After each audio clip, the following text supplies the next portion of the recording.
guys, TG here. In this video, I'm going to teach you how to create a really cool teleportation system that I've come up with. Now, this system is vastly better than any teleportation means that we have currently in Bedrock. So, most systems, when you teleport, you're stuck in that one-dimensional area. Like, you can't teleport outside of that dimension with typical teleport commands. So, this is a problem when you give the player items that let them teleport, because if they're in the wrong dimension when they use them, they'll teleport to an undesirable location in the wrong dimension. And they might die from that, or they might get teleported into blocks and suffocate, they might get teleported into lava, a whole bunch of can go wrong. Or they could just be teleported way, way farther away than they want. Then if they're in the nether, they'll have to go find the portal to get back. It's just a whole bunch of headaches, and that's just really annoying. But I've come up with a system here that is pretty amazing, because it lets the player just teleport wherever they want. And it can be triggered either by any means that you can typically trigger something. So you can drop an item, or you can use a button, or however you want. But you can very easily teleport across dimensions. So let's do that now. I'm going to drop, let's see, I can go right to Nether. Rather than walking through this portal here, I can teleport directly to my Nether base by throwing my item called Nether Base. Yep, and here we are. We're in the Nether. Obviously, with the previous methods that people are all aware of, that would not be possible. Because I would just be teleported to a different location in the overworld. But using this teleport relay system that I've come up with, that's no longer a problem. And I'm super excited to share this with you guys. So let's see how this works. Every dimension needs what we call a teleport relay for that dimension. So in the Nether, I have a Nether relay. In the end, I have an end relay. And in the overworld, I have an overworld relay that I just called OW relay for short. And what a relay is, let's see, a relay, in this case, is a renamed armor stand called Nether Relay, or whatever relay in that dimension. So what we do here is we're actually teleporting to the relay first, and then from the relay we're teleporting where we intended to in that dimension. So if we want to teleport to the Nether and we're not in the Nether, well, we can first teleport to the Nether relay, and then from there, from that relay, we can teleport anywhere in the Nether that we want to, and we'll get there no problem. And same with the end, and same with the overworld.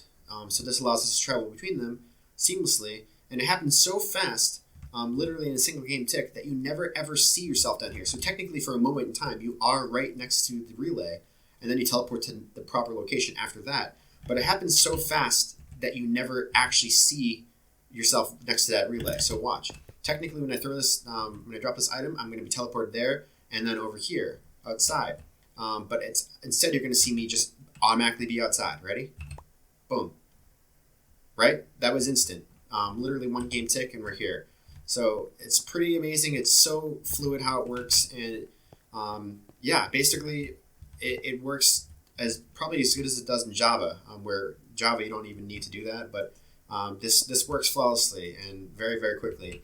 I'm super excited about it. So one thing you need to make sure you do is every single relay has to be in a ticking area. So you can go right above that relay and then type in ticking area, add, and you can type circle, and then tildes.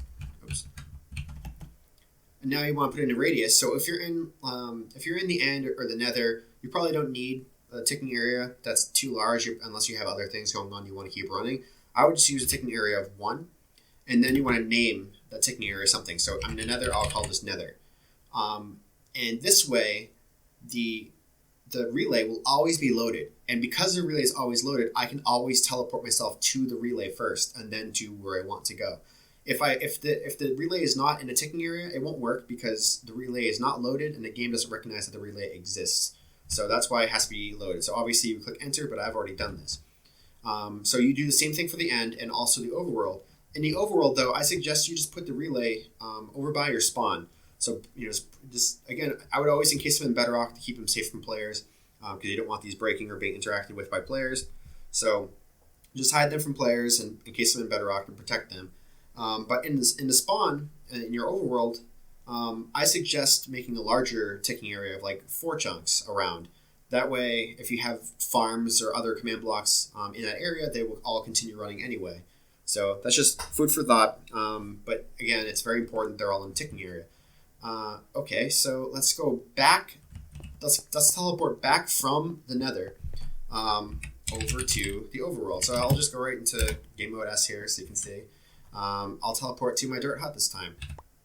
Boom, here we are, dirt hut. And now I'll also teleport over to the portal of my home, right over here.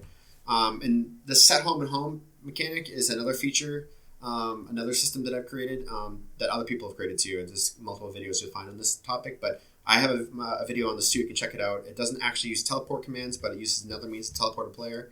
Lets them set a spawn point and then teleport back to it, basically, but not really teleporting. Anyway, that does work across dimensions, which is very useful too. So here's the system. It's only 3 command blocks, and if you want to add an extra layer of security, you can go ahead and use this version of the system. It just adds tags to make the targeting a little bit smarter.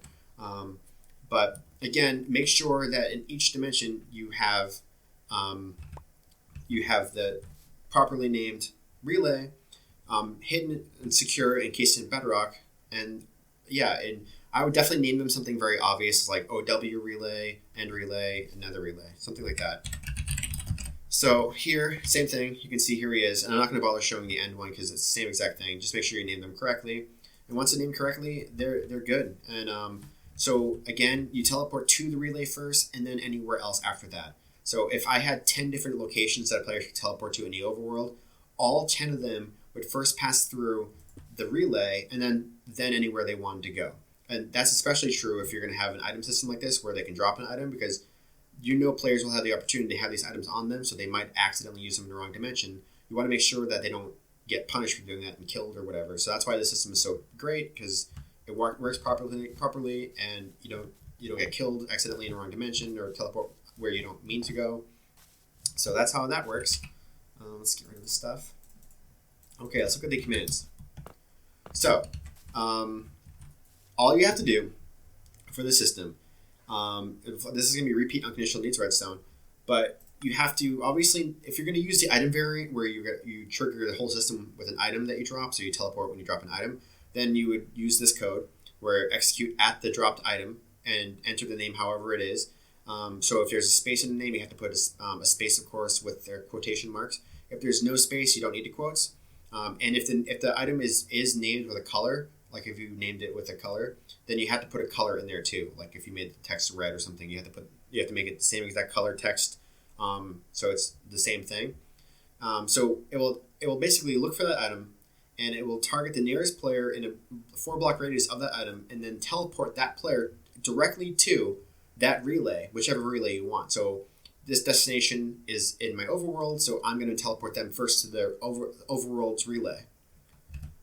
Next is chain conditional always active. We're going to execute at that armor stand, so execute at that same relay we just sent that player to, and then we're going to select that nearest player, which is you, whoever just teleported to the relay will be the closest to it. So we're teleporting that person now to the proper location that they intended to teleport to. So this right here, this TP at blah blah blah, all this, that's a typical TP command that you would see most people would use, and this is how everyone across all of YouTube and everywhere all over the internet uses it. I haven't seen anyone use this method ever, and so again, I searched high and low to see if anyone else was aware of the system, and it doesn't seem that anyone is. So this is really cool. I'm glad I could show you guys this. But if you're wondering what this whole facing bit is right here, so this right here, this is just a typical coordinates you would teleport to in that dimension. And the facing part is just where you want the player to be facing after they teleport. So you just get the coordinates of another block in a distance, and that would be where they're looking. Sometimes you have to adjust the Y value to lower it or raise it to get them to be looking the correct angle. But that's it for that. And then here you want to make sure you set you want to kill the item. So you can do chain unconditional always active, and of course enter the item name. And what this is going to do, the reason we set this to unconditional is we need to make sure this item is always destroyed no matter where it is. So if you happen to die and you have all these teleport items on you, when you go back to your stuff that's on the ground, if these items weren't killed because you didn't set this unconditional, then what would happen is these items, when you got too close to them, they would teleport you away from all the items that you dropped, which is very bad because by the time you get back to your items, they will probably have despawned and you will have lost everything. Not only that, but if one of these was on the ground from after you teleport, then another player could be affected by it when they don't want to be teleported. They could walk too close and it would teleport them. So the way this is currently set up, so long as the item is in a loaded chunk, a loaded area of the game, it will instantly be deleted. So when you teleport from one area to another, the item might technically stay behind in an unloaded chunk for until the chunk gets loaded again. But as soon as the chunk gets loaded again, it's instantly deleted. So that way that no other players accidentally get teleported when they don't want to. That's what that's for. That's why you do that. And all these are the same. Okay, you just teleport into a different location. I'll just go and take a look at this quickly.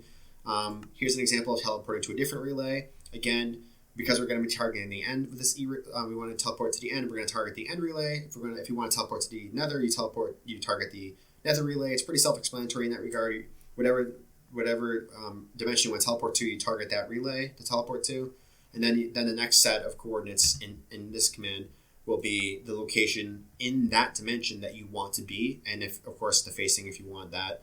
That's up to you. So all you ever have to change in these commands is the name of the item that you're using for the system, and then the dimension, the name of which relay you're going to be using, which relay you want to teleport to.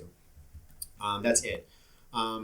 So the reason that you might want to use this, now I think this is going to be good 99% of the time, because the way these commands execute, they execute at 20 times a second. So 1 second is 20 ticks. So if technically speaking, two players in the same exact game tick use a teleport, where like one player wanted to teleport to the dirt hut and the other one wanted to teleport to spawn, they would both pass through the overworld relay. And if they were on the exact same tick, they would get to that spot at the exact same time, and technically the person who was the closest to the relay at the time the next command runs will be the person who gets teleported to such and such a destination. So it's technically possible that they could get sent to the wrong location if there's multiple people passing through the same relay at the same time. But that's honestly, I think, pretty unlikely, because it had to be the exact same game tick that occurs. But if I would suggest building this, and if it ever becomes a problem where you ever have issues where people, like multiple people end up teleporting the exact same ticks somehow, and it happens frequently, and then you need to add more measures in place, these are the measures you can add to make that a little bit smarter. And what it's doing is it's going to add tags as well. So here, we're going to execute at that item that we dropped again, and we're going to add a tag to the player. And this tag is a temporary tag that we're going to be removing at the end. So enter whatever tag you think is necessary, whatever's easy for you to remember. Make sure you don't use this tag more than once. Every single teleport location would need a different temporary tag. So this is my temporary tag for this, and we're going to be removed by the end.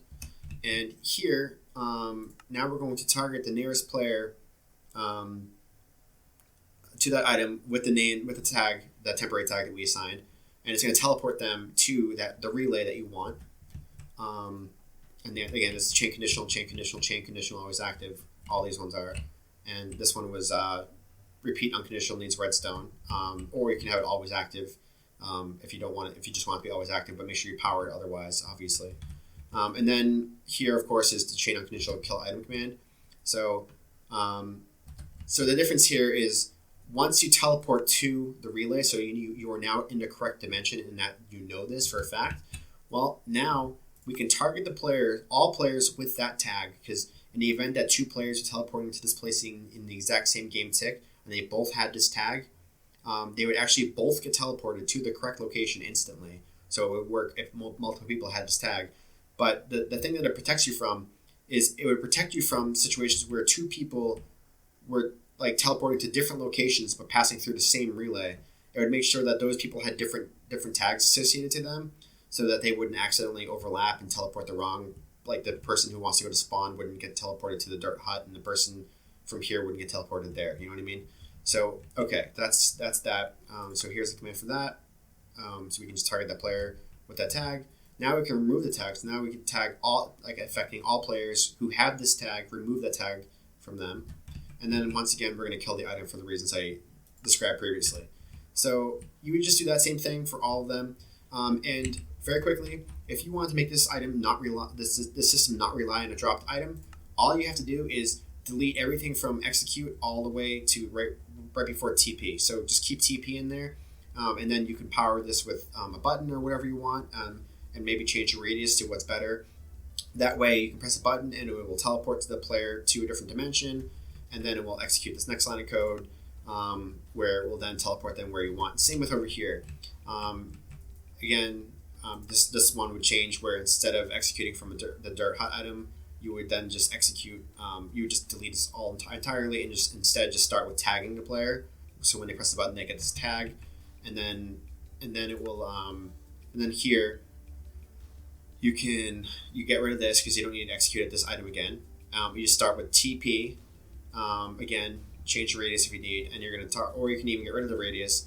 And only because it's only it's using a tag anyway, so you can just TP nearest player with that tag to that relay. And if you want, you can do add a here, but again, it's only going to target the players who have this dirt hut temp tag anyway. And that's it. So the rest would be just the same as always. You wouldn't have to change anything else. So yeah, this can be used any which way you want. And let's go quickly teleport to the end. And end base, here we come, and we are there. We are in our end base seamlessly, and I have the end relay underground over here. In case in Bedrock, same as always, just called end relay. And now we are in the end, guys. So yeah, thank you so much for your time. I appreciate you watching. Please comment, like, subscribe, share. I'm really trying so hard to push the boundaries of what's possible here in Bedrock and give you guys new things that we haven't had previously. Hopefully it's evident even with this video. And I think this relay system will really open up the game more for a lot of players, because now you can enjoy having bases in more than one location, in more than one dimension, and more feasibly, and not feel like it's just too much of a hike or a hassle otherwise. I think this is amazing, and actually what's really cool is this enables another really unique possibility that I'm going to show in another video that I'm actually going to be releasing simultaneously with this video. So with this whole mechanic comes another cool thing that I'm going to show you in the next video. So anyways, thanks for your time, guys, and have a good